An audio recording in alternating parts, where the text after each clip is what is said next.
Hi అండి, నమస్తే. Welcome to our channel Gayatri simple kitchen. ఈరోజు మనం తయారు చేసుకునే రెసిపీ పాలకూర పప్పు.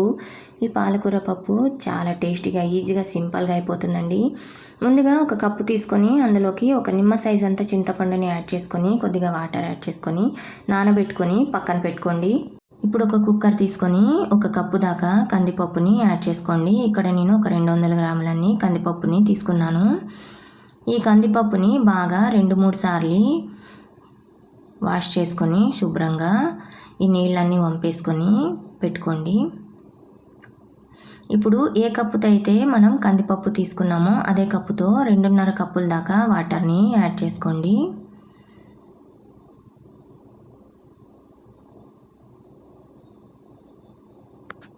ఇప్పుడు ఇందులోకి 1/2 టేబుల్ స్పూన్ దాకా పసుపుని యాడ్ చేసుకుంటున్నాను.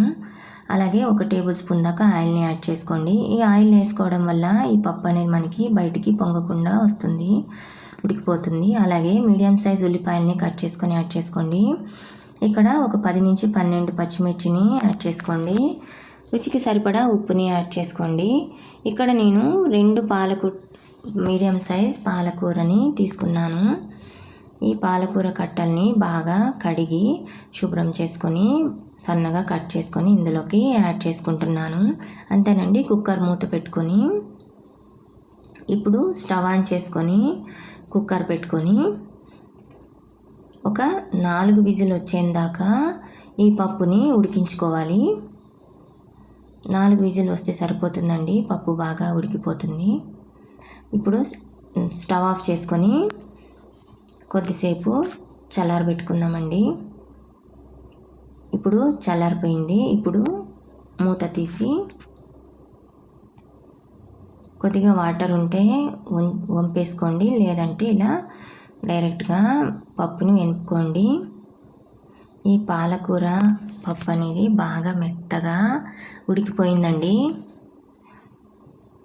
ఇక్కడ కొద్దిగా పచ్చిమిర్చి పాలకూరని ఇలా 2-3 సార్లు మ్యాష్ చేసుకుంటే ఇంకా కొద్దిగా బాగా మ్యాష్ అయిపోతాయండి. ఇలా పప్పు అనేదాన్ని బాగా మ్యాష్ చేసుకోండి. ఇక్కడ నేను ఒక చిన్న టీ గ్లాస్ అన్ని వాటర్ని యాడ్ చేసుకుంటున్నాను. కొద్దిగా పల్చగా కావాలంటే ఇలా వాటర్ని యాడ్ చేసుకోండి. మీకు పల్చగా అవసరం లేదంటే స్కిప్ చేసుకోవచ్చు. ఇప్పుడు ముందుగా మనం నానబెట్టి పెట్టుకున్న చింతపండు గుజ్జుని తీసుకొని ఇందులోకి యాడ్ చేసుకోవాలి.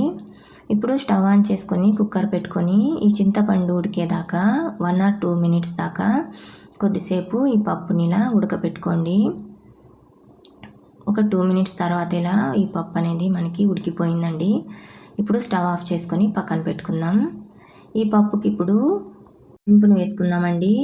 స్టవ్ ఆన్ చేసుకొని ప్యాన్ పెట్టుకొని ఒక 3-4 టేబుల్ స్పూన్ దాకా ఆయిల్ని యాడ్ చేసుకొని ఇందులోకి 1 టేబుల్ స్పూన్ దాకా ఆవాలు, 1 టేబుల్ స్పూన్ దాకా జీలకర్ర, కొద్దిగా కరివేపాకు, కొద్దిగా ఎండుమిర్చిని యాడ్ చేసుకొని కచ్చాపచ్చిగా దంచి పెట్టుకున్న వెల్లుల్లి రెబ్బలను కూడా యాడ్ చేసుకొని కొద్దిగా ఇవి చిటుపటలాడాక ఒక మీడియం సైజ్ ఉల్లిపాయల్ని ఇలా సన్నగా కట్ చేసుకొని యాడ్ చేసుకొని ఈ ఆయిల్లో ఇలా ఫ్రై చేయండి. ఈ ఉల్లిపాయలు అనేది కొద్దిగా కలర్ చేంజ్ అయ్యాక మనం ఉడకబెట్టి పెట్టుకున్న ఈ పాలకూర పప్పుని ఇందులోకి యాడ్ చేసుకోండి. అంతేనండి, ఈజీ అండ్ సింపుల్ హెల్తీగా ఈ పాలకూర పప్పు అనేది మనకి ఇక్కడ రెడీ అయిపోయింది. ఇది చాలా సింపుల్ అండి, తొందరగా కూడా చేసేసుకోవచ్చు. Thank you for watching my channel. Please subscribe చేయండి, లైక్ చేయండి, షేర్ చేయండి, అలాగే కమెంట్స్ చేయండి.